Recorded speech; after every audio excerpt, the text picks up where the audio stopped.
Hello everyone, this is Vikas Rathur working as a Cloud Evangelist at Foetron, and today you would be learning about a feature of Office 365 Planner, which is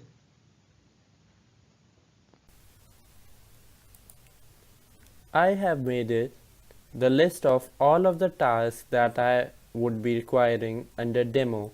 So I can also assign all of the tasks under the category of demo like this by dragging it out. So these are all of the tasks that are listed under the category of demo. Now,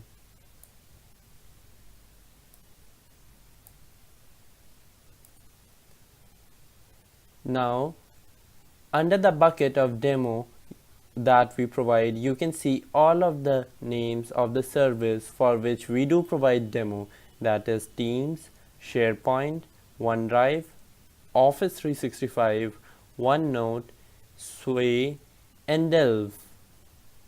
thanks for watching my video. For any suggestions, write under the comment section. Check us out at cloud.foetron.com. For more of such videos, hit like and do subscribe to our YouTube channel.